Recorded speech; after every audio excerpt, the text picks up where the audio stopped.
Hey, Messmate. Welcome to this Friday night stream. Friday night where I am on the ship at least. Might be morning for you for all I know.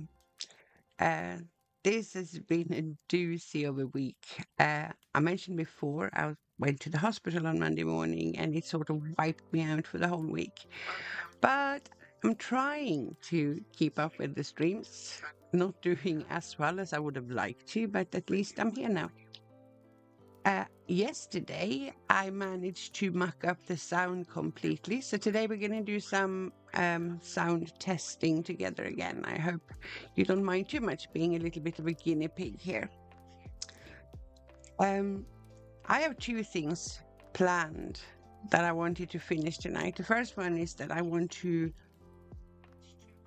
do a basic edit of the first chapter of the Lokean shift. The idea for these process writing chapters we're doing as a daily challenge over on Komodo is that at some point they're going to be properly edited and published on a maybe weekly basis on the ship's logs too, where we have sort of the more I can't speak. We knew that already, but here we are. Where we have the more polished work. Or at least we like to think that it's more polished. Both channels or both substacks are on the same ship. We're just in different places. The resilience ship's logs we kind of broadcast from the quarterdeck, and right now I'm sitting here in our private quarters behind the scenes on the Mighty Resilience, where we have our little creative hub for process writing and editing and other things that I like to share. So now we're going to see if I remember how to do these clever little things. I thought we're going to start by talking about the Lokean shift. I have mentioned this before in a stream, but let's do it again. Hopefully you can hear me this time, because I know that yesterday when I streamed you could not. At least not unless you have very good hearing, which I don't. So the Lokean shift is my daily writing challenge. It's a part of my daily writing challenge.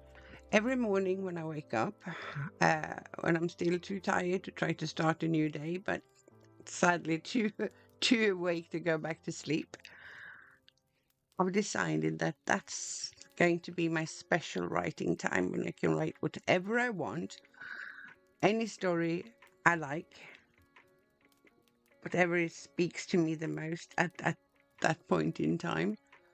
Mostly it seems to be Solveig's story, which is the Lokean shift. But the point is that instead of starting the day doom scrolling or watching TikTok videos, which is what I've normally done this slot, I am going to use it to write. And it's a little bit interesting because I'm too tired to put my glasses on and turn the lights on. So very often I just record myself thinking, or I pull my phone out and because you can control the light better on the phone, I feel, and I type into the phone.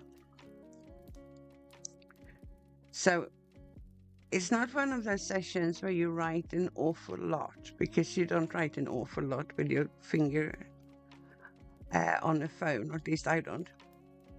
I really admire people who can use their thumbs and they hold the phone and they type really quickly with both thumbs. I can't do that. I have my index finger and it's a slow, painstaking process, but in a way there's much to be said for that too. It's a little bit like using a pencil. You have time to really think about what it is you want to say. I shouldn't have said that, should I? Because if I did, then maybe I should write better than I do, but here we are. This story is very dear to me, not the Lokean shift as such, but the universe it takes place in has been brewing in me since I was, I think, 11 years old. Maybe 10, maybe 12, but roughly 11. That's when I wrote my first story in this universe, although I didn't know then that this was the universe. But that's where it started. I was fascinated after a school trip to a place, and it inspired me to write a story about what I thought would have happened in this place. And then it just grew from there. I was supposed to publish my first book, like a proper book in this universe in August last year, but I wasn't ready. So I pulled the pre-order and it didn't happen. And now I can't do it until next year because for reasons that I can't go into, it had to be published under a blue moon. But I like to find loopholes. And being on Substack creates such a loophole because if I publish stories set in this universe on Substack, that's not the same as publishing a book, is it? Even if I might even get more readers on Substack, it's still not quite the same. The decision was to release the book under a blue moon. So lately I've started to publish the Lokean Shift, which is now on chapter 16, I think. And this I'm doing on Komodo because I have no idea where this story is going, to be honest.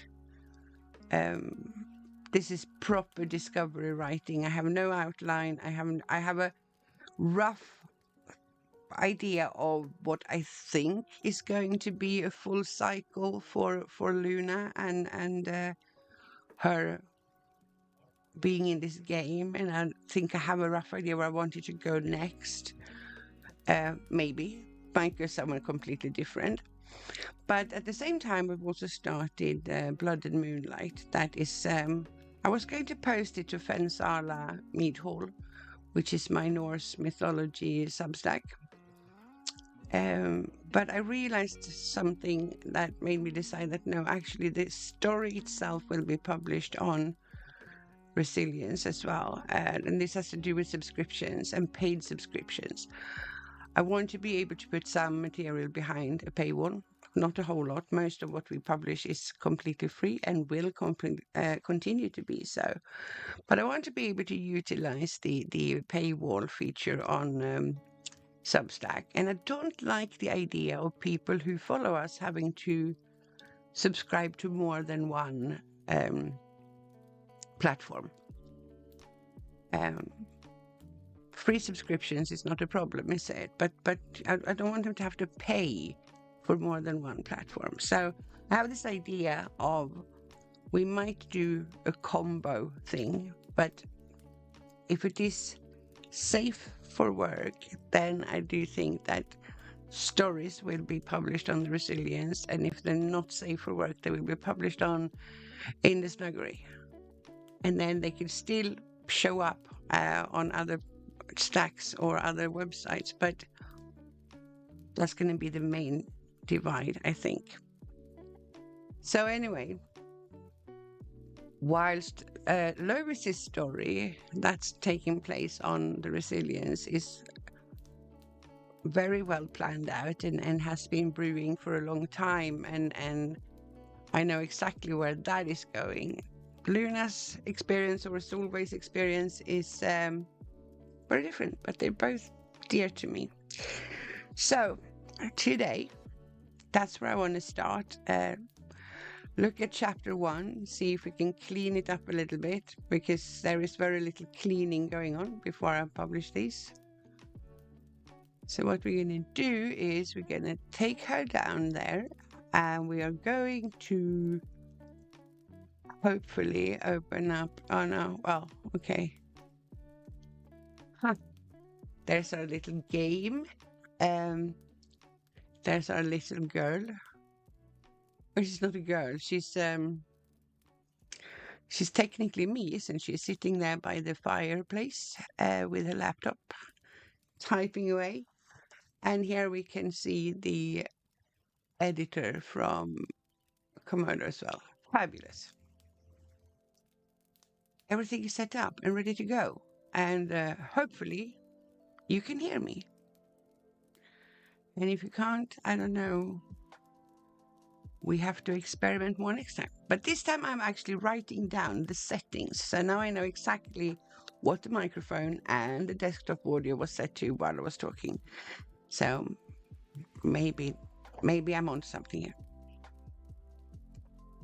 Okay, let's get our timer started. I'm gonna set it to 25 minutes this time as well. I don't normally like doing short sessions, but I also don't think I can be streaming for very long tonight because I'm not feeling too good. So we're gonna try this and see what happens. Start session, 25 minutes. Here we go. We're editing the Lokean shift. That's what we're doing, and you can see it on the screen as far as I can tell. Now, I need to be able to see it as well, so I can actually write in it. So, there we have Solveig and Turulf, the wolf. And here is the text. So this story began, like most things do, with a thought. I wanted to do a daily writing session in line with my doing things badly on purpose philosophy. A small, manageable morning ritual I could do on my phone in that gap when I'm too tired to wake up, yet I can't go back to sleep. I wanted it to be simple, no pressure, no stress, no outlines, deadlines, or self-imposed punishments for missing a day, or for writing something truly enough.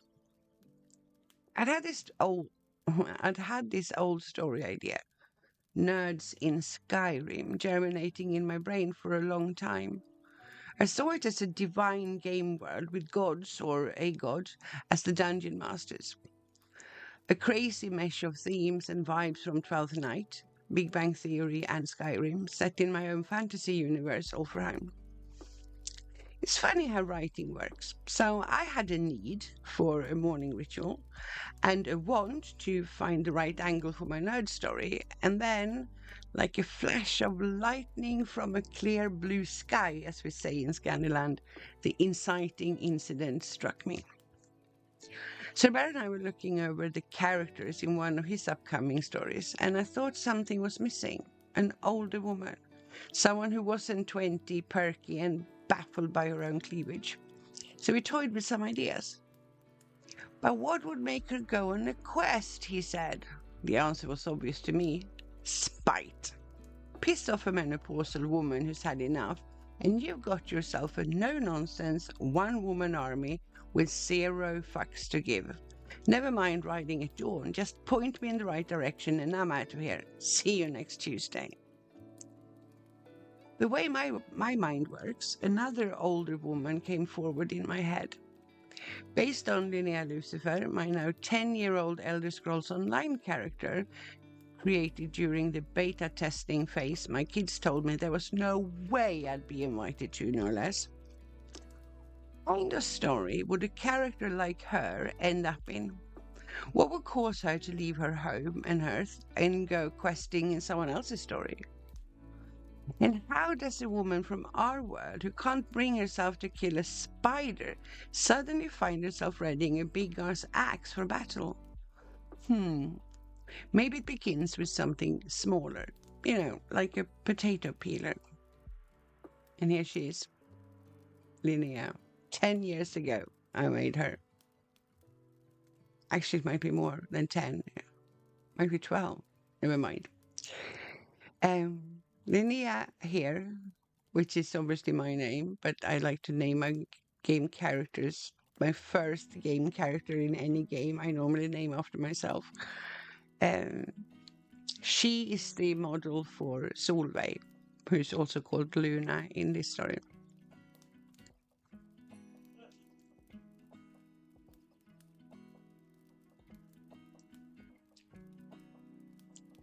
Day 1. Mirror, mirror, what the hell? I was peeling potatoes. That was all. Peeling bloody potatoes for a half-assed soup I wasn't even in the mood For a half-hour soup, I wasn't even in the mood for. I don't like two fours together. Than that, if I can have it. For a half-hour soup, I wasn't even in the mood to eat.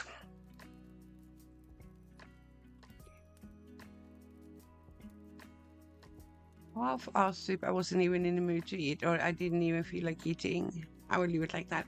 And muttering under my breath about the price of eggs these days, and how the blasted radiator in the front room never seemed to get warm enough. What can I say? It had been a long week. A whole decade of long weeks, to be honest. I had about half a bottle of wine left in the nifty dispenser box, a dodgy knee, and an overwhelming desire to stab everyone who as much as breathed only. I kind of think that should be anyone, because technically she doesn't even have anyone around her right now, but... And an overwhelming desire to stab anyone who as much as breathed too loud.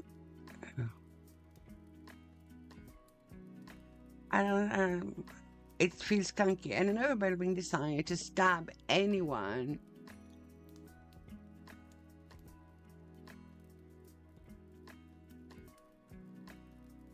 who...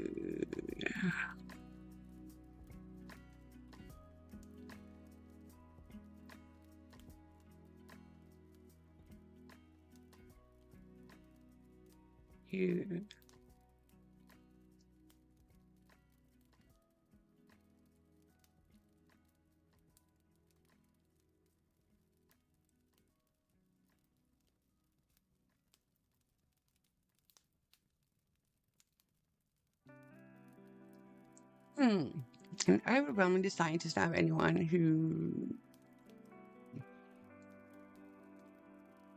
as much as breathe too loudly.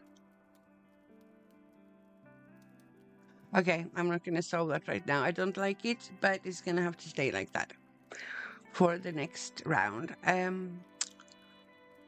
I had about half a bottle of wine left in the nifty dispenser box, a dodgy knee, and an overwhelming desire to stab anyone who as much as breathed too loudly. Oh, hang on.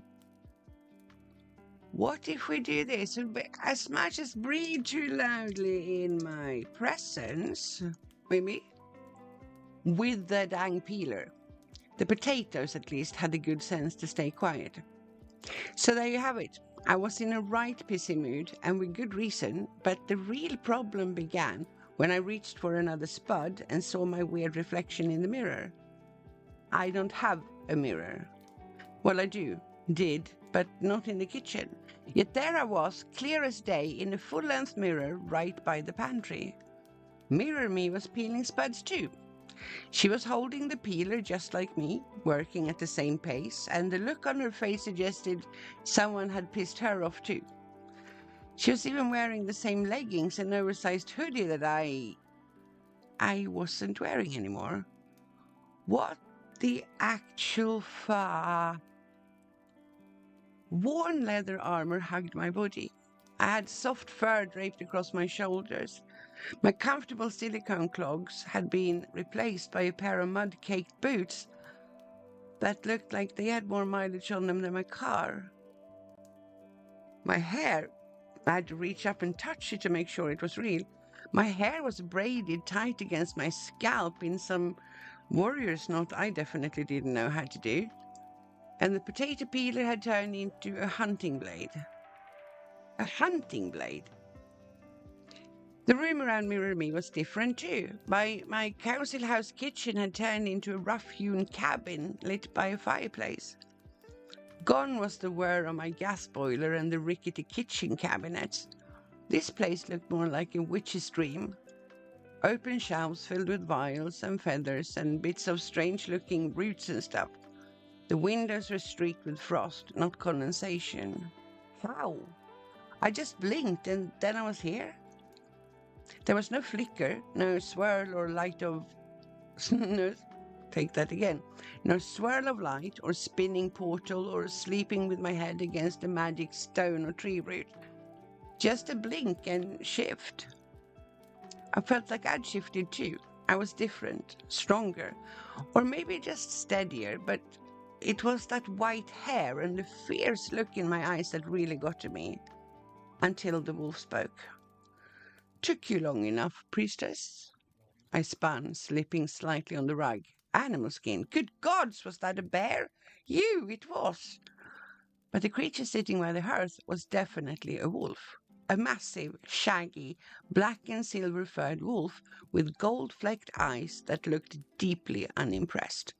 What the hell? What kind of sick Red Riding Hood nightmare is this? I said. The wolf just yawned. Welcome to the game, Luna. You prayed, remember? Well, this is your lucky day. Someone was listening this time. I stared at him. You're not Loki. No, I'm Toril, his favorite grandson, but you don't want to tell him I said that. I thought I'd borrow you for a bit. Borrow me?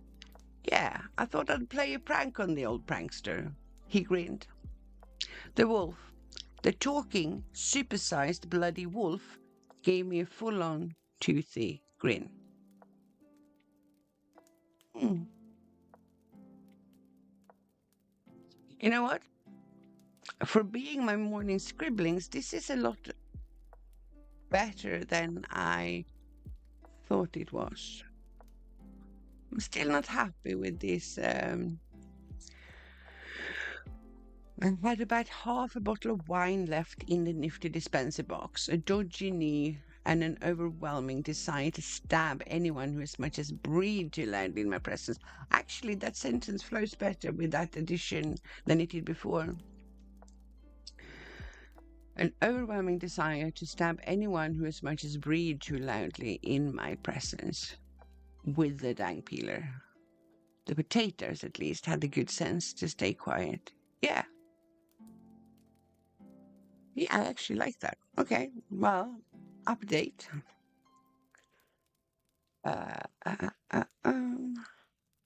Update now.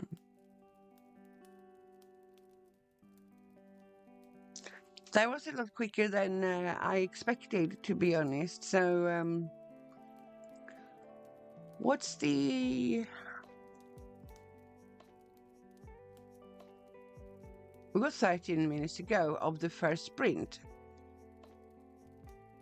Okay, but you know what? Why don't we just continue into chapter 2 then?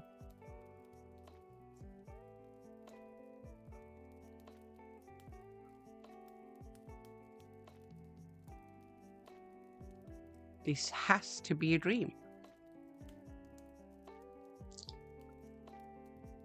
While we're at it. Sorry about that. I'm sure I can learn not to...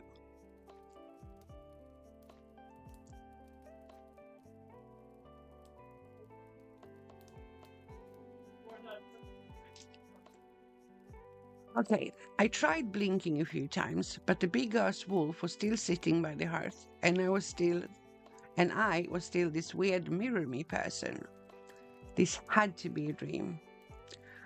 So, I said very calmly, do you mind telling me exactly what's going on here? Torolf didn't even flinch. It's simple, priestess. You're in his game. Well, the sandbox prototype version of it.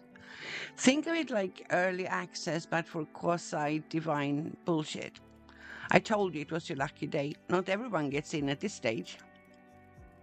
Blinking didn't work, so I walked over and booped his snoot. Still there, and not looking best pleased. You're joking, right? Was it the wine? I swear I'll never try my hand at homebrews ever again. No, it's real, all right, but the part about how not everyone gets in at this stage might have been, let's call it a misrepresentation of the truth. You better get used to it. Are you mad? I don't want to get used to it. I want to get back to my own damn kitchen and finish my own damn spuds before the floor's flooded. With the proper peeler, by the way, not this... I looked down at the blade still in my hand. It was heavier than my old kitchen knife. Well balanced, wicked sharp, and strangely familiar. And That's another misrepresentation of the truth. Here's what really happened. You were praying for Loki to take you out of your misery. He ignored you.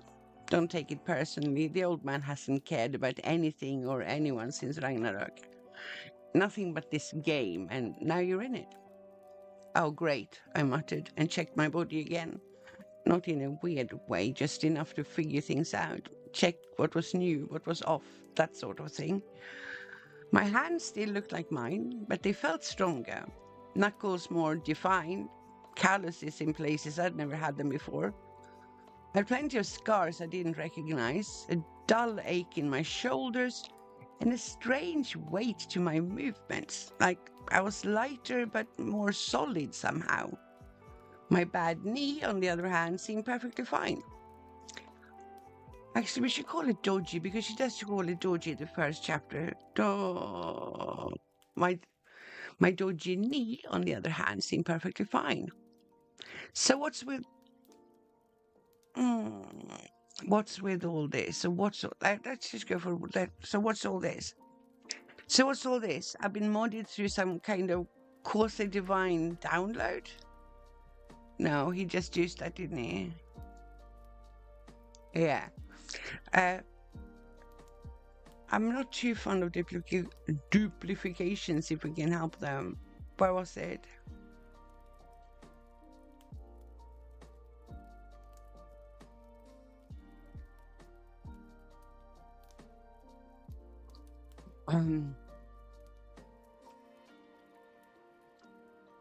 So I've been modded through some kind of what do we call it? Nightmare download? Some kind of dream download? Some kind of prank download?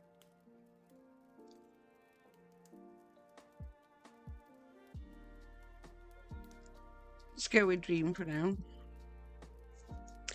Something like that, Toro said, thumping his tail once. Right, so how do I get the hell out of this place? He yawned, but I thought I could see a hint of embarrassment on his face. You got the standard package. It's all we've got at the moment. Minor combat proficiency, above average survival instincts, and a special affinity you'll discover later.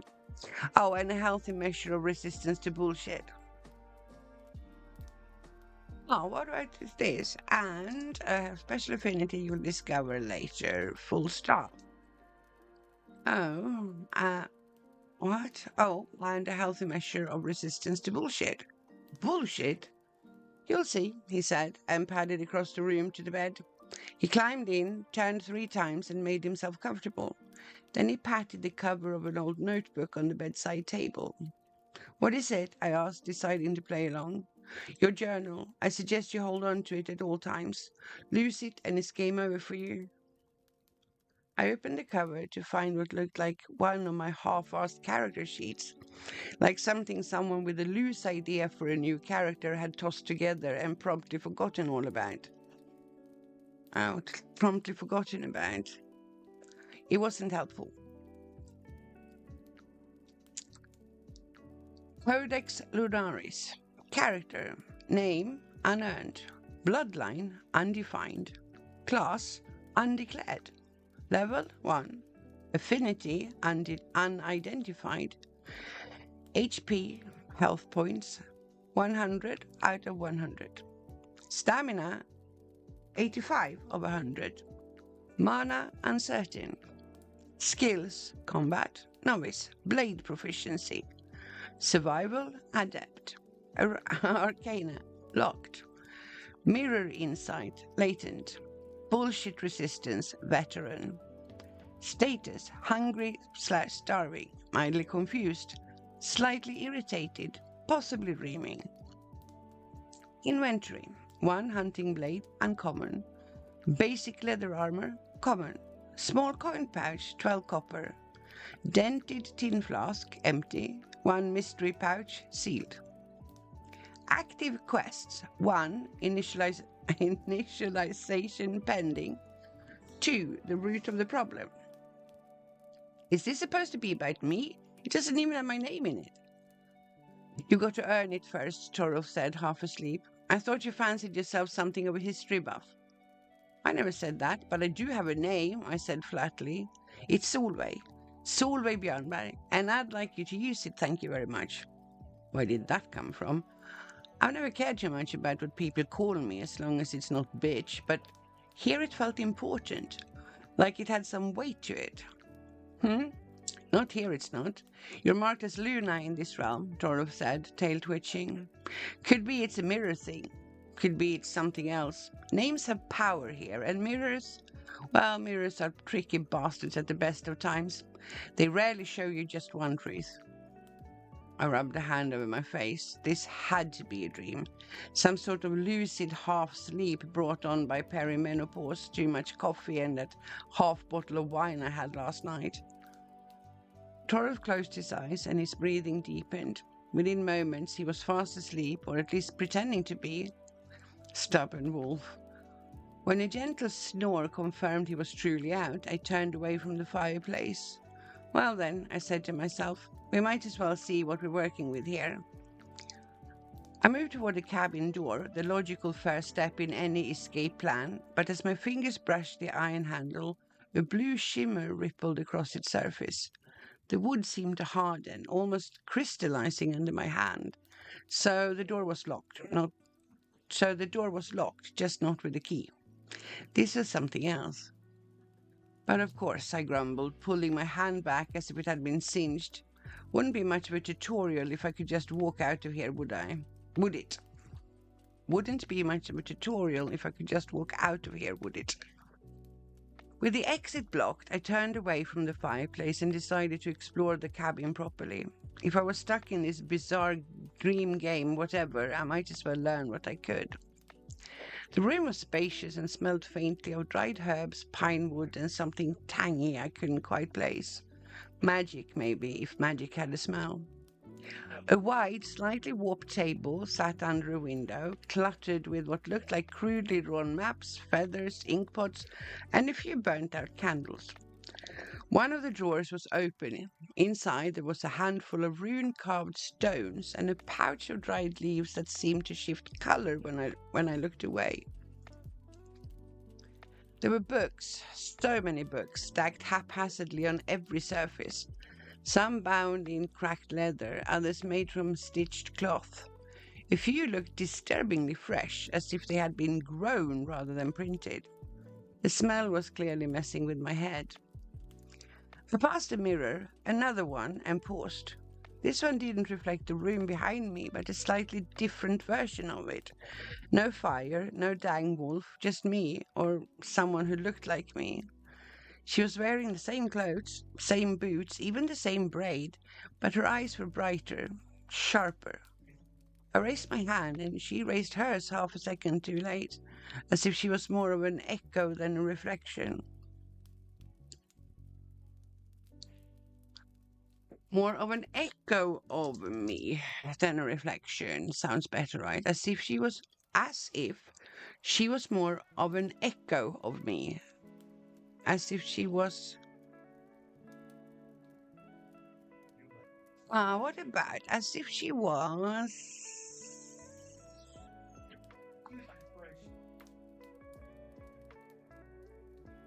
As if she was an echo of me rather than my reflection. That sounds better, doesn't it? I raised my hand and she raised hers half a second too late, as if she was an echo of me rather than my reflection.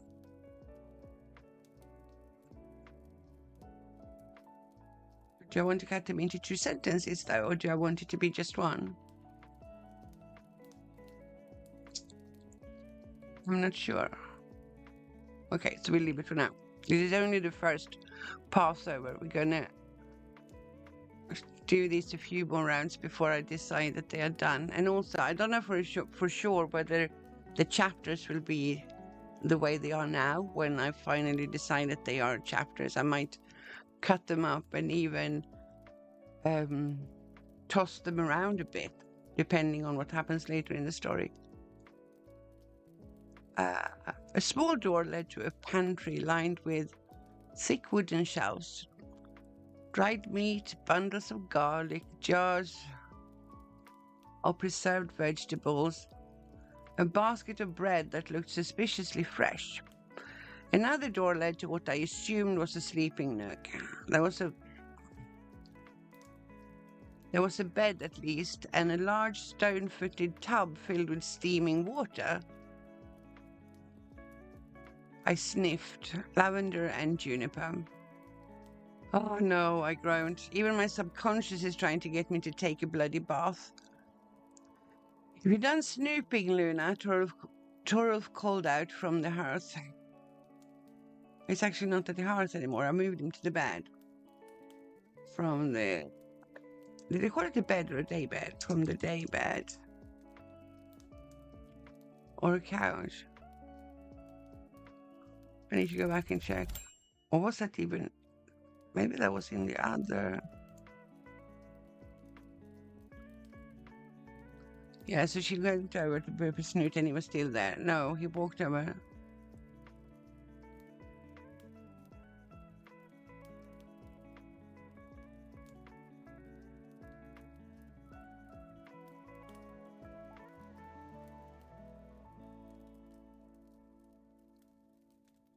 So now he's already there. When did he go to the couch or the bed?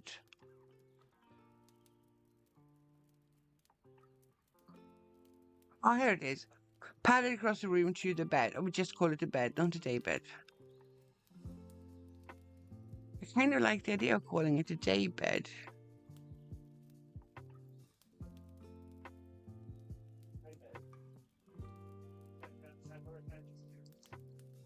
I think it's going to be a day bed.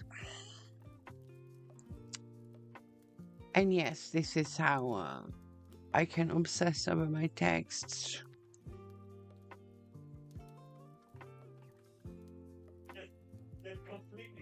If you've done snooping, Luna, Torv called out from the daybed. You've got turnips to fetch. Turnips? Yeah, I'll worry about that after I figured out if I'm actually awake or if I passed out or if I passed out. Or if I passed out in my kitchen.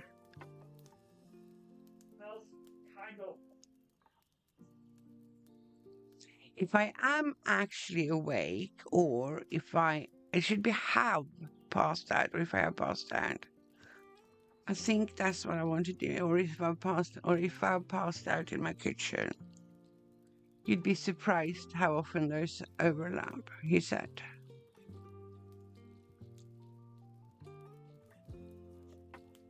I kind of like that too. Oh, and we're actually in the break. I didn't realize that. Do you know what that means? It means I'm going to have some tea. Not used to talking this much.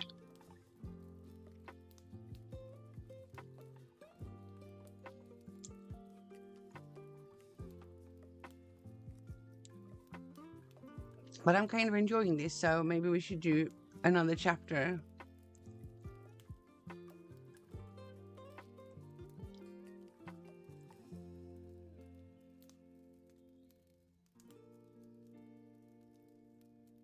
Yeah, let's do that. Let's do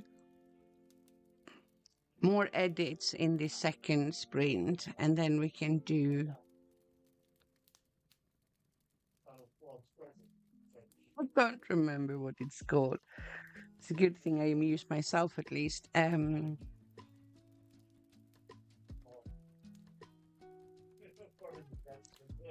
can do podcast planning in the last one. But yeah, I'm going to mute my mic and I'm going to go and get myself a cup of tea or something, and I'll be right back.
Okay, I'm back.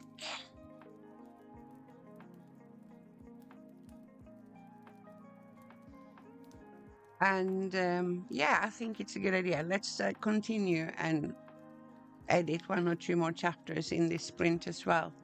We have 1 more sprint to go, and that one we're gonna use to some podcast planning, because I like to make things difficult for myself or something.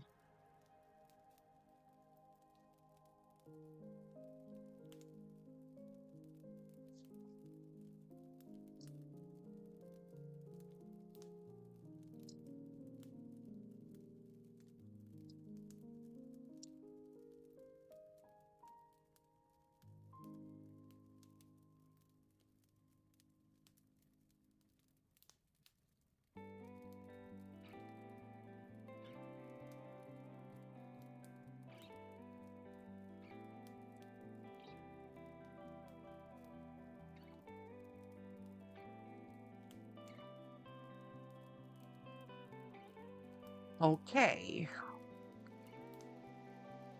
Just had to check that I remember to lower the music as well, but it looks like I have, so hopefully you can still hear me.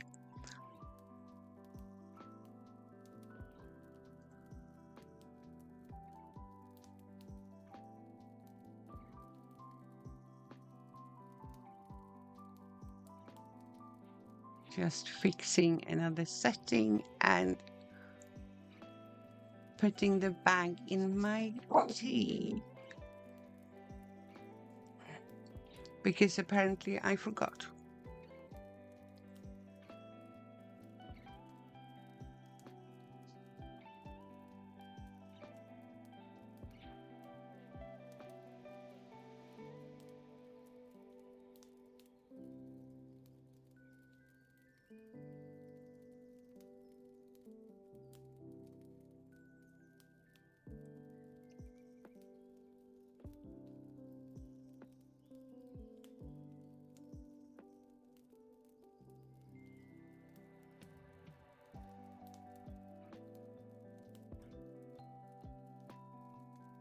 Okay, let's jump into it. So here we have.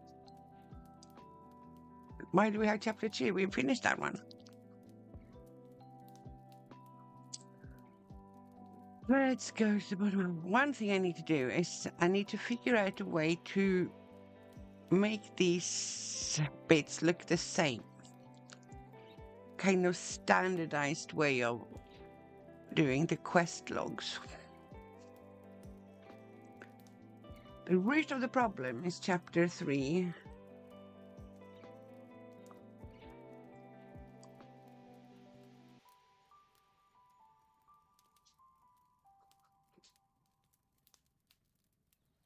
Before I could come up with a suitably cutting response to the insufferable wolf, my stomach let out a growl so loud it could have scared off a troll. Hungry? Toro's eyes glinted with something I could only describe as smug satisfaction. Well, I was in the middle of making dinner when someone decided to, whatever this is. Guess, here's something that I don't understand. Oh, hang on, have I even set it to edit yet? Of course I haven't. Yes, of course, Lynn, you're going to be able to do really great videos and stuff. You can't keep up with yourself. How are you going to keep up with all of the extras? Well, I was in the middle of making dinner when someone decided to, whatever this is, guess yeah, this is what I was going to say. It is a real big annoying factor to me that when I write in Google Docs, and I copy and paste the text into the editor here on Substack, it loses the curly quotes. Mind you, they don't look like much like curly quotes in Google Docs either. I wonder if that depends on which. No, it can't. It can't be anything to do with which font you're using, surely.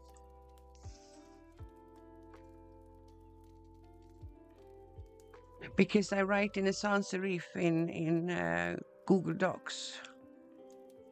You're gonna have to experiment with that. And now it just dawned on me that I could paste it into Atticus and just do a quick change, because you have the smart quotes feature there that changes all quotes to smart quotes. It'd be worth considering, because I really don't like having to spend all this time to convert quotes one by one in the text. Sorry, that's me rambling a bit, but I'm old. It's my prerogative, right? At least we can pretend that's the case. Guess we're about to find out whether the dried meat in the pantry... Oh, okay, now I remember she did... that was in chapter 2, wasn't it? When she looked around in the pantry. Or was it in chapter 1 already? Well, I was in the middle of making dinner when someone decided to... Whatever this is. Guess we're about to find out whether the dried meat in the pantry is edible. That stuff will keep you from starving, he scoffed. But, oh, here's another one. Okay. But it won't give you the strength you need for the game. You need fresher food. Root cellars under the trapdoor in the kitchen floor. Go fetch the turnips. He yawned again, stretching his massive jaws. And also, I changed this one, but not the other 3. And don't forget to journal. I'm not going anywhere until... One more. My stomach growled again, this time with a sharp twist that made me wince. How about such a sharp twist that it... now we have that. It made me wince.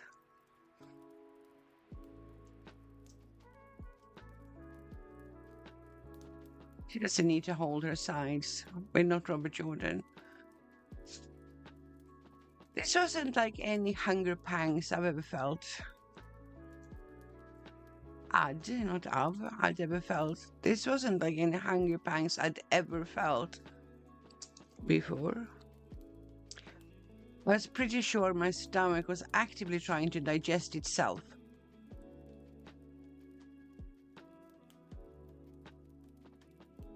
It was an insistent grinding ache. It was an insistent grinding ache that reached up into my chest and down into my knees. Game mechanics, my ass. This was medieval torture, plain and simple. It's just a character initialization protocol, Toro said, as if that explained anything. Your avatar needs proper sustenance to fully form. No turnips, no food. No food, no you. Simple. This is ridiculous. Your constant complaining certainly is. The journal, Luna. Take it with you. I snatched up the book, scowling at the ridiculous name embossed on its cover. Codex Lunaris. What's with the Latin names, Wolf? Who came up with that idea?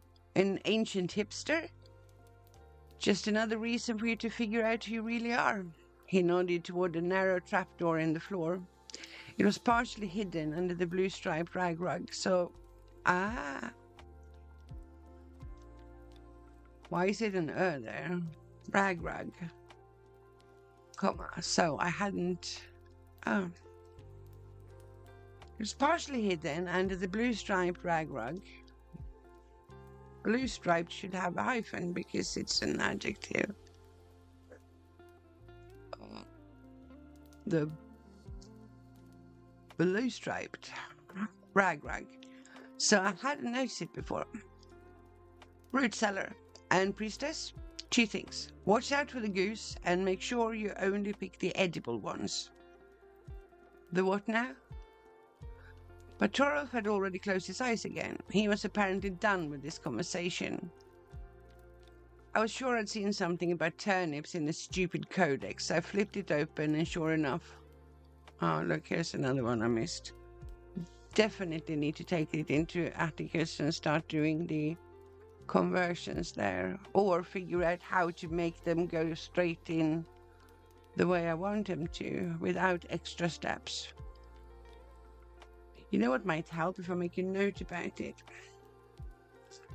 Because my Teflon brain. It doesn't remember anything.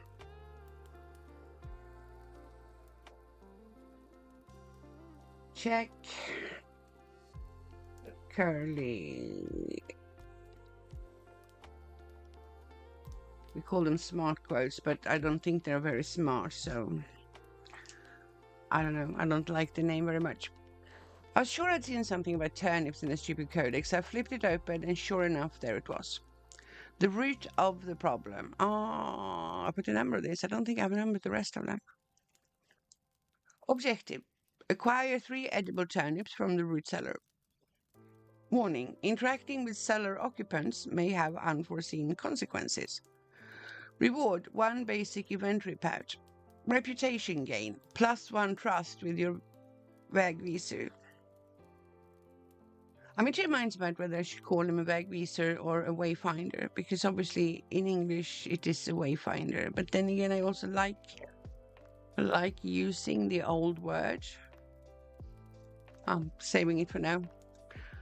Right, no time like the present, I told myself, and tucked the dang codex inside my jacket. And I peeled back the rug, found a black iron ring embedded in the floorboards, and gave it a good tug.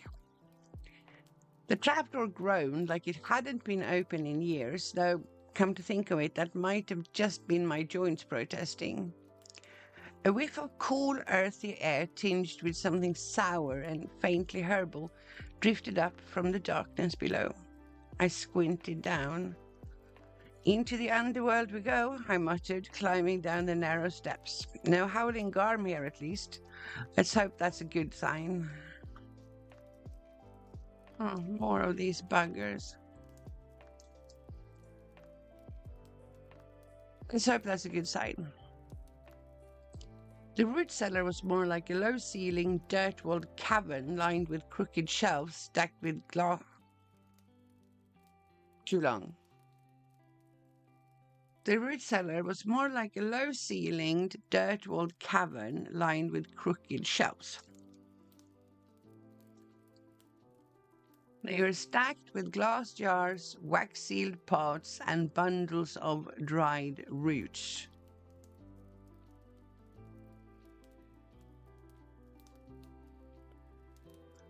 How does she know they are dried roots, though? Bundles of what might... No, what I assumed to be dried roots. A small lantern on a hook blinked to life as I passed, casting dancing shadows against the stone, and a harsh trumpeting echoed through the cellar, making me jump back and nearly crack my head on the low ceiling. No word of a lie, I would have preferred the hellhound to this white beast glowering like it owned the place. Glowering at me like it owned the place. Its beady black eyes tracked my movements with the calculating malice of a creature that quite clearly had spent too much time alone in a dark root cellar.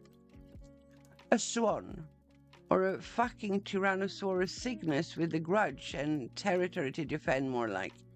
It hissed when I raised my hands, wings flaring in a threat display that would have made a bear think twice about approaching. Because why not? Why wouldn't they put a swan, of all things, to guard the turnips in my dream? Because she still thinks this must be a dream. Whoa, girlfriend, you're not going to be a silly goose now, are you? I'm just here to grab some turnips.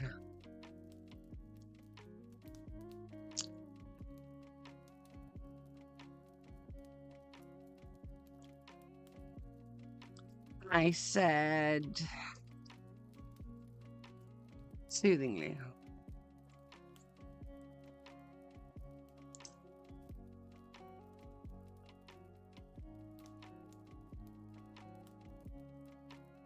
Comma, I said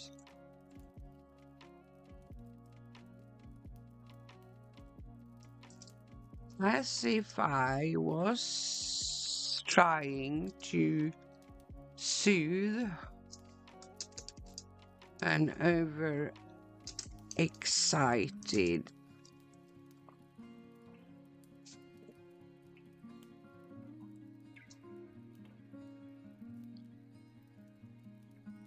Rottweiler puppy. That's better. I said, as if I was trying to soothe an overexcited. Wedged between the cellar ladder and the only basket of root vegetables within reach,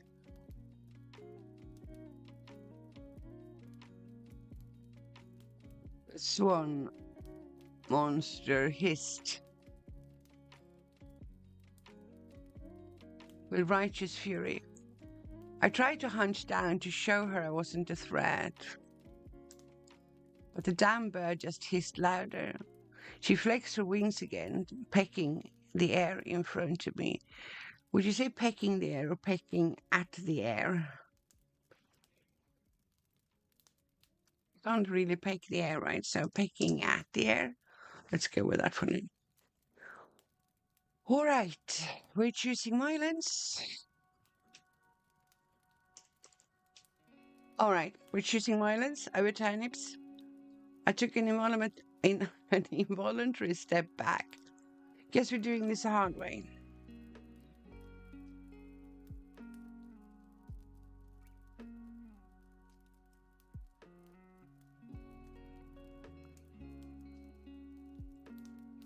We're choosing violence over turnips. I took an involuntary step back. Guess we're doing this the hard way then.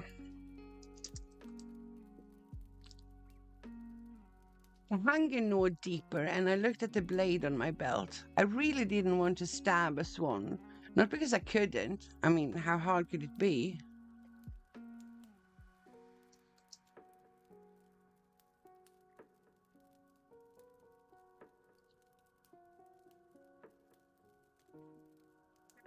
I don't know if I like it.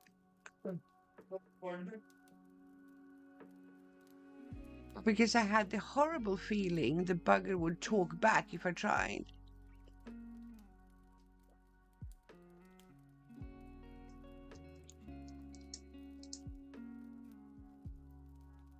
I think we're going to give them blog dashes rather than book dashes. I like it better when you read online. You could probably do a whole section on M dashes and N dashes. Actually, that's not a bad idea. This is one of the most common things people ask me about. The different dashes and punctuation marks. Okay, hang on.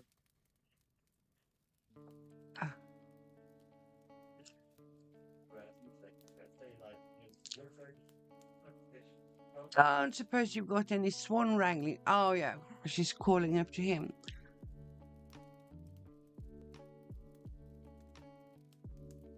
I think she should say, I don't, no, don't. I don't suppose you've got any swan wrangling tips in that smug little wolf head of yours. I called up the ladder. You're the one who wanted out of your miserable kitchen. Consider this your welcome gift. Is that your idea of what a wayfinder does, you stupid mutt? I muttered under my breath and nearly pissed myself when his response came. Let's take that away as a rumble. When his response came as a rumble inside my head. Use your codex, Luna. Get out of my head, asshole. Why did I put that in his eyes? Get out of my head, assholes. I yelled back at him and pulled the book out again. The damn thing was warm in my hands now, proper buzzing with excitement at the prospect of doling out.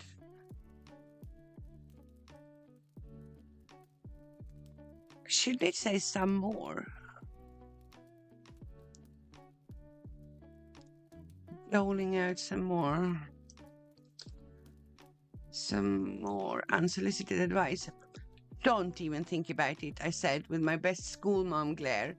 And then to myself, buzzing with excitement, my arse. This is so not the time for you to start hallucinating like deranged AI.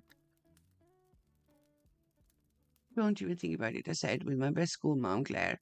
And then to myself, busting with excitement, my arse, this is so not the time for you to start hallucinating like a deranged AI. That's actually quite good. I like it. The pages fluttered as I flipped the codex open and stilled as I. The pages fluttered as I flipped the codex open, comma, and they stilled on a new entry. Instinctively, I held. Oh, that should be a comma there. Instinctively, I held it closer to my eyes to be able to read the text. Active quest 1, just fetch the bloody turnips. Its objective, collect 3 edible turnips from the root cellar. Complication, cellar currently inhabited, occupant hostile. Reward, basic inventory pouch 1. Reputation modifier, +1 with Wegweiser, conditional. You've got to be kidding me.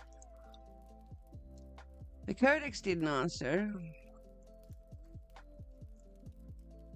Smartbook knew better than to sass me right now, but the ruddy swan took a waddling step forward, and then another. I warned, jabbing my finger at the ferocious feather bag. You do not want to mess with me right now, buddy. I haven't even had a cup of coffee yet.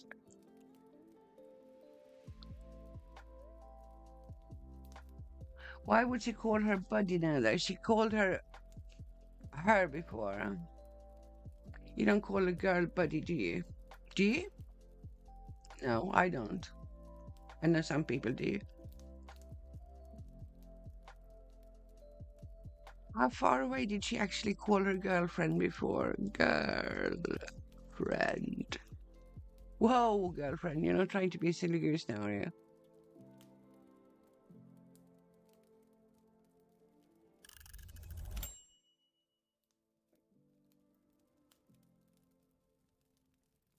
Okay, and now it's break time. And this time we are actually going to use the break time the way you're supposed to. So how about we grab something to drink? I did make a drink, but I haven't put milk in it yet, so maybe I should do that. I was so not prepared for this stream, to be honest, but I'm trying to tell myself that I don't have to be. Maybe I'm not even supposed to be prepared for these streams if they're going to work, because if I tell myself I have to prepare for them, chances are I won't do them. Will get stressed about it and feel like there are so many things I should be doing or could be doing that I'm not. Who knows? 5 years from now, I might be streaming like a pro. I'll shock the socks off myself and anyone who's been listening from the start. Here's something I can tell you while I'm putting milk in my coffee.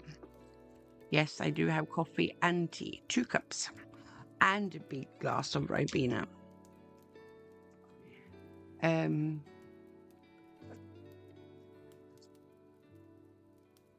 I decided that I wanted to learn how to make videos.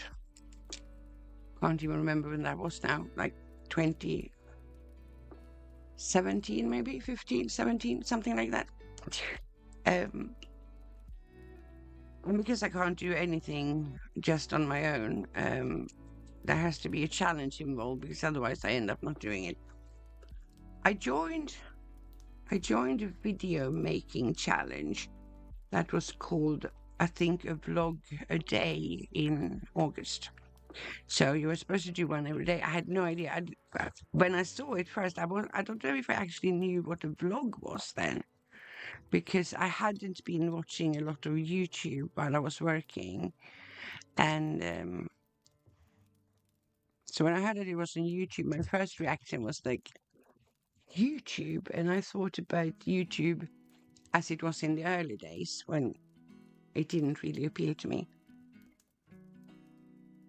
Well, I went in and checked this challenge out, and it sounded fun. It sounded like, okay, so if I do this, every day in August, I might actually come out on the other side and know the first thing about how to make a video. And then I've watched a few other videos about how to do things, and they were so good. I was watching this guy, Sean Cannell, and I was watching Peter McKinnon and a few others, and they were so bloody good. And I thought, okay, so let's forget about this. But then I had this idea. They can't always have been this good, right? I've been telling students for years, and my own children, don't compare yourself to where people are when they are at the top. You need to compare yourself to where they were when they were where you are now. So I spent some time scrolling as far back as I could to see what was the first video these people put out. And some of them very generously have kept their channels open and left their old videos up. So you can actually go to some of the YouTubers you really admire and watch their first videos and see how badly they sucked.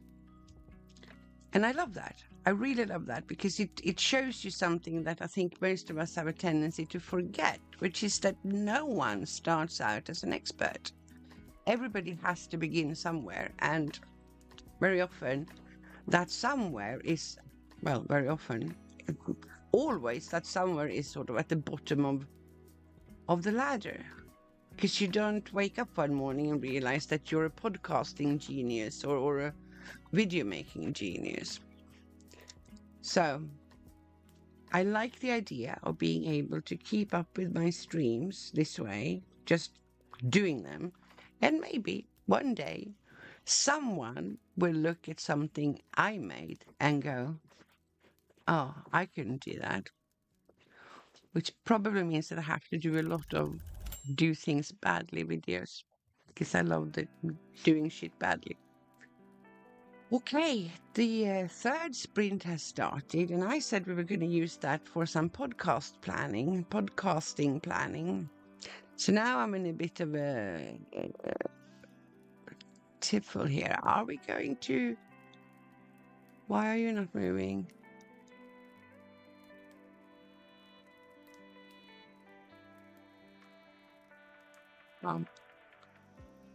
Oh, we're almost there. Let's call her girlfriend again. You do not want to mess with me right now, girlfriend. I haven't even had a cup of coffee yet. We'll just finish this one and then we can do some podcast talk. That's still 3 chapters instead of 1, which I thought we were going to do. She honked again, but didn't come closer. Good girl, I said on reflex. The realization hit me like a slap from a wet trout. Edible.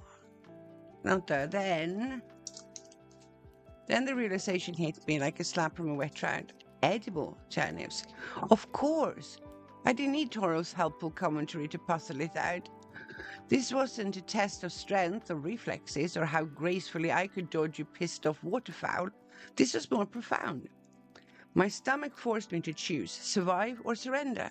This was exactly the sort of philosophical bollocks I'd always hated in video games. Oh, here's another one. I'd always hated in video games. Press X to decide the fate of the universe. No middle ground. No, press Y to... Bella, what are you doing? That's my dog. She's convinced that every stream I do would be better if she was in it too. And she might be right.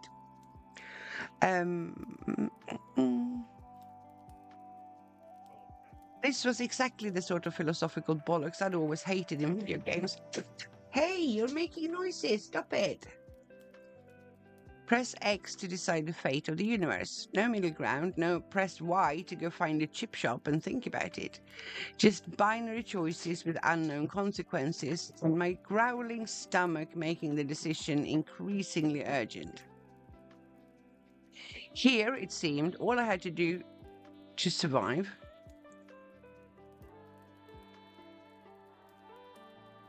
all I had to do to survive was to prove I wasn't a turnip, that I wasn't stupid, that I hadn't just stumbled into this realm like some clueless crone moaning about the price of eggs and praying for a handsome god to save her. At my age, no less. Jeez.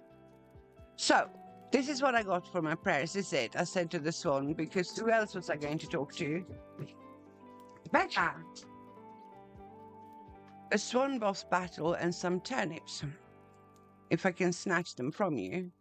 She honked again, but more affirmative this time.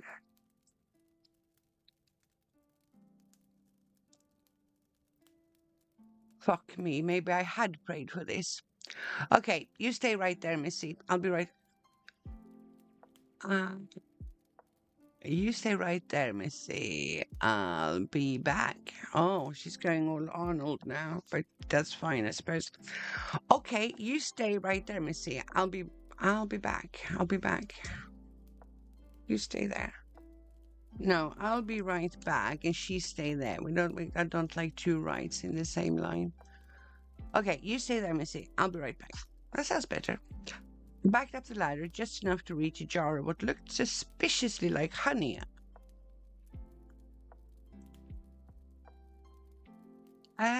No, a jar I'd spotted on my way down.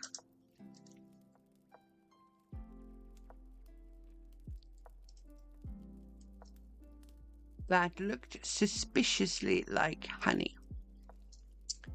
It sat on a small shelf next to a rusted hand trowel that had seen better days. Right then, I muttered, grabbing the jar and tucking the trowel into my belt. Let's... another one. Let's see if you're as fond of sweets as the bears up that mountain, or if I'm about to make the biggest mistake of my bizarre new existence. Not bad. Not bad at all. I am liking this story a lot. You should read it. You might like it too. Update now. Okay, so we've done 3 chapters. Maybe we'll do 3 more tomorrow or some other day.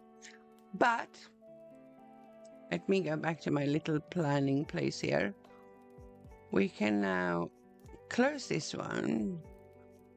And we can let our little worker bee come closer.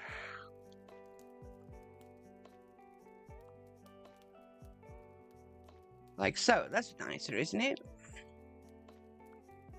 I think so.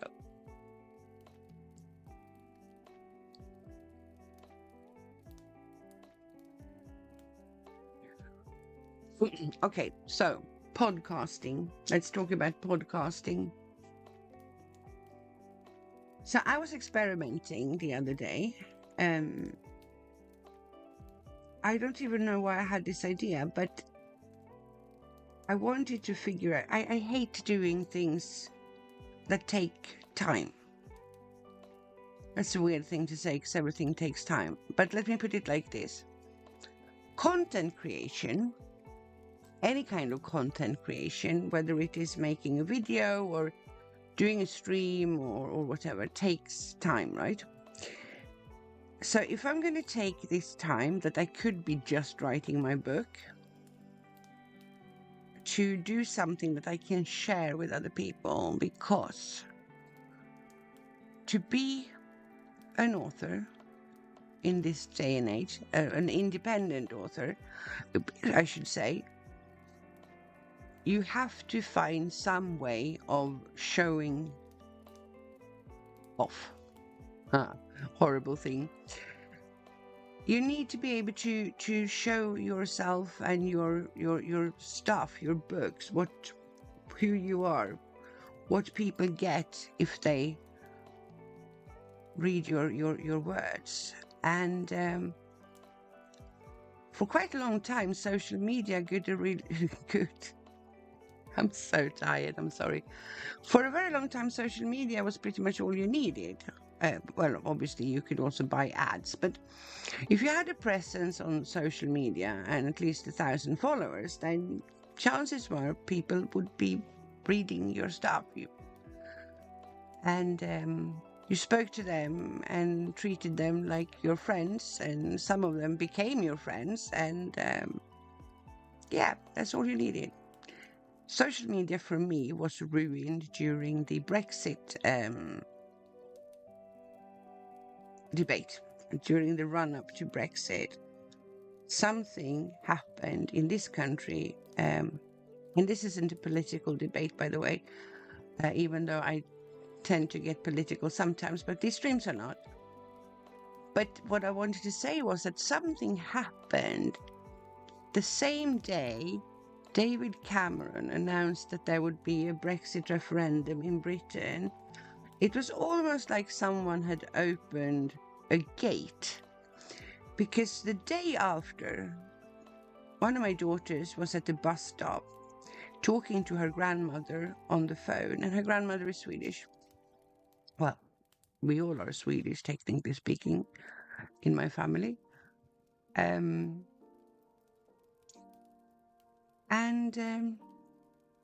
That's not true. Forget I said that, but our roots are Swedish in my family.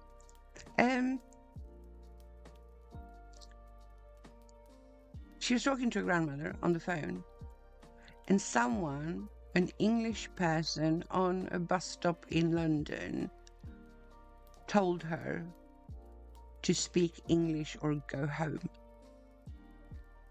And the funny thing is that my children were brought up in this country. When they speak English, you can't tell that they're not from here. I obviously have my Scandinavian twang that will never go away. And when I used to work, I made an effort not to sound like this. But I have no interest in that anymore. I can't. I'm way past my masking days. So what you see is what you get, and what you hear is what you get. But my daughter, you couldn't tell that she wasn't born and bred here if you saw her or listened to her. And yet, the fact that she was standing on a bus stop speaking Swedish on the phone made an English person address her in a rather hostile manner, telling her to speak English or go home, which in a way encapsulates everything I've said about English people, right? That they are damn lazy when it comes to learning languages, which is true. And it makes sense in a way, because they don't have to. And it's not just English people, it's anyone from an English-speaking country has the same problem. Wherever they go in the world, people speak their language, right? So they don't have an incentive as such to learn other languages unless they realize that there could be good reasons to. But we've been here for more than 2 decades, right? So for someone to tell my daughter to speak English or go home was quite a shocking experience. It's never happened before. And as I said, I'm the one who sounds the most foreign out of all of us. And no one had said that to me before we knew that there would be a Brexit referendum. But that day when they said that to my daughter, that was just a start. And I mean, we weren't particularly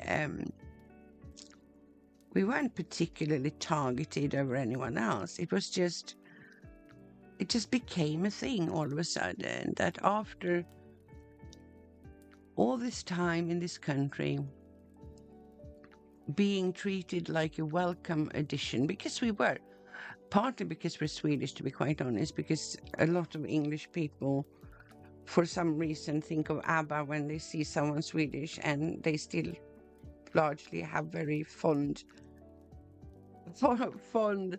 ideas and memories of ABBA, even if they weren't even born when they were popular.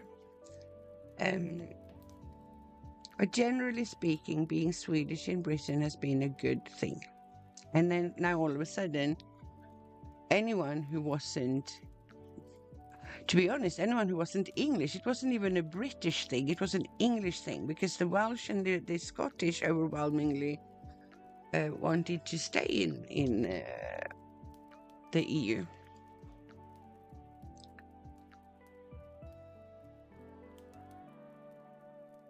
But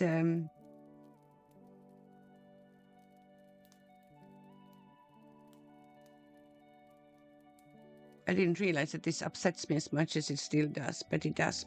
So anyway, going back to why I ended up talking about the Brexit referendum was because that's when I lost my love for social media. It used to be something I enjoyed doing, and I was quite good at doing it, not just for myself, but for other people too. And now it became a chore, something that made me feel first mentally ill, to be honest, and then also kind of physically sick. I started to feel nauseous just having to go on and do things. And there were more often it happened that people said things either to me or to my friends about not belonging. I'm two significant traits, one being a foreigner in this country and the second being disabled. And both groups put me in the firing line of those who now felt it was okay to unleash all sorts of hatred against minorities. And let's be clear on the fact that if you were of a different skin color or of a different religion, etc., you were obviously experiencing this a lot more, like a horrific amount more. So the fact that it hit me, hit my family, says a lot about how bad it was, because no one was an exception anymore. But as with everything else, it was on a scale. So how does this lead us to podcasting? Well, I want to make content. I've always been a blogger. I've been blogging since longer than anyone knew what blogging was. Sounded a bit like Trump there, right? I know better than anyone else. No, but it wasn't called blogs from the beginning. We called them weblogs. And I do like that. So I'm trying to find a way to do what I like, writing blog posts, but maybe turning them into more types of content. So maybe they could become videos. Maybe they could even become audio, because I don't read much these days. I would prefer to listen. And I thought we could add audio to our posts and stuff like that. And so the experiment was about, could we split the sound from the video, from the stream, so that it could be a stream, a video podcast, and a normal podcast, and an embedded audio file in a blog post. The answer is yes. I worked out that we could, and now I just happen to be with podcasts. You can go on Spotify and find Lynn's Pirate Life. That's me. I have one episode. It's 7 minutes of me waffling, pretty much like I'm doing here. But then I'm waffling about whether it is possible to do what we now know was possible to do, because that's why it exists. But this means I now have to make another episode. And I have checked. Normal people, they make a first podcast that they have planned, probably made a script for, where they introduce themselves and the podcast and what it's going to be about and everything. I started with 10 minutes of me rambling about whether it is possible to create a sound file, more or less. So now what? I have a title idea for a second podcast. I think I want to call it Hoisting the Colors. If you don't know, we obviously are on a pirate ship. And the colors are basically the flags that you have on a ship. They're called the colors. And they are kept on quarterdeck. And when you hoist the colors, you pull up the flags that sort of identifies your ship to other sailors, so they know who you are, or at least where you're from, where your ship belongs to. So I thought that would be a good title for a second slash first podcast to introduce myself. But then what? Do I just talk about myself? That seems boring. It bores me. And still I've done quite a lot of talk about myself in various situations, starting new blogs and things like that. But I suppose I do need to have something like the captain's tale or something like that. Just, something at least about why. Maybe something about my creative journey would be something. Why I've started the Resilience and Komodo, what that means, and maybe why I'm sharing them. And then what? I suppose as a pirate captain, I should be charting the course, sort of draw lines on the map to suggest where we're going. And that's where the problem is, because charting the course in podcast terms would be like telling people, what is this podcast? What it is going to do? How often is it going to be released? If you subscribe, what can you expect to hear? I want to know that if I subscribe to a podcast. So what would I say? I mean, the strapline we use for the Resilience ship's logs is tips, tricks, and treasures for the discerning pirate. And I suppose in a way, the podcast could be the same. The podcast, but then again, that's what goes with the Resilience. Lynn's pirate. See, now I'm waffling again, but why not? Why not use these streams to think out loud as if you were here talking to me? Because maybe one day you will be. We want to have 2 podcasts, as in we want to have a podcast for the Resilience, and that might be called Libertalia Litfest. Yeah, I know people say Libertalia, but it doesn't fit with my Scandi tongue, so it's going to be Libertalia Litfest, I think, for the name. But this podcast that I'm talking about is Lynn's Pirate Life. That's here from Komodo, from backstage in my creative chaos corner. What is my podcast going to be about? I want to talk about writing. I want to talk about storytelling. More than anything, I want to talk about stories and storytelling. So I don't know, maybe that is the course.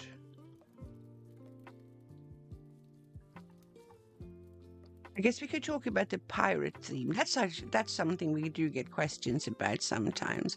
Someone said to me the other week, why would you choose pirates when pirates are evil? And I don't think that is true. I'm not saying that there haven't been evil pirates. Of course there have been. But yeah, maybe we should do that in the first one. Talk a little bit about why pirates, why the Resilience and Komodo, and then what?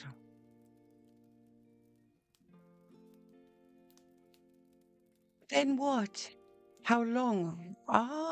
That I actually downloaded a podcast planner from, I think it was Captivate FM, which is one of the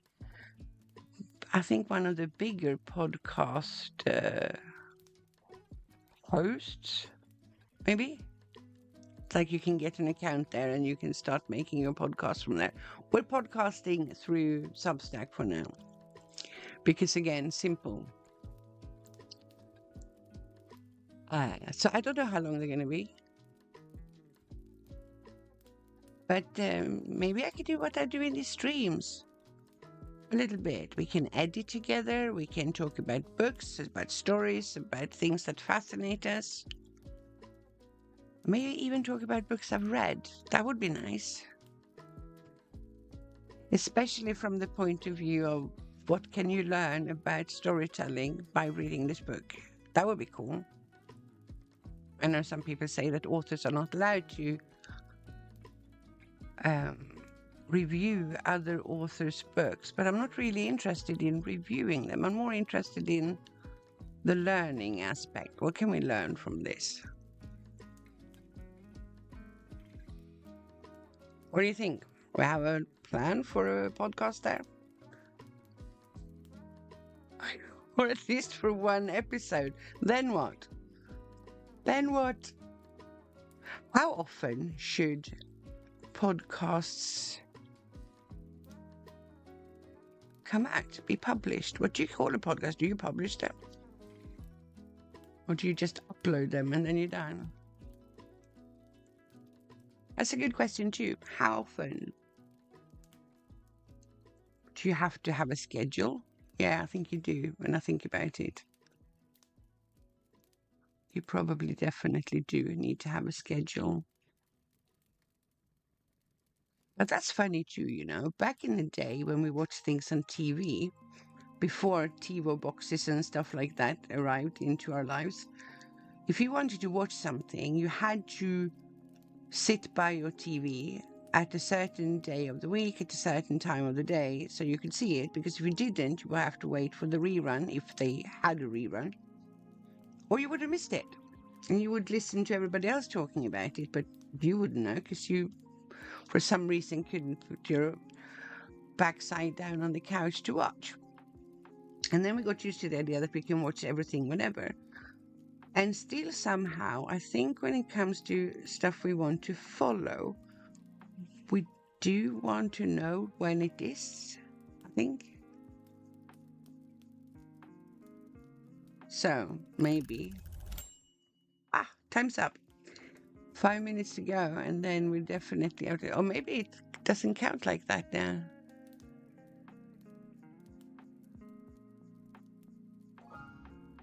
I look with 3 ticks. There's a lot to think about in this. But I suppose that's what I've got to do this weekend. Try to write. It's going to be so hard for me to write a script, because you don't want to be reading it either. I think I need to try to write some kind of pointers, at least, for that second podcast, and decide how often. Make a plan. Another plan. Oh well, we'll figure it out together, I hope. With that, Messmate, I am going to call it a day and make another cup of tea and probably get into bed. Again, if we're going to be honest, I spend most of my time in bed. But I've been sitting up to talk to you, talk to myself for this stream. But now I think I want to go and finish Luna's episode 17, I think. This one is exciting. She's out on a special adventure with a very special wayfinder. Not Torolf this time, someone else. Someone rather famous, actually. Sorry about that. But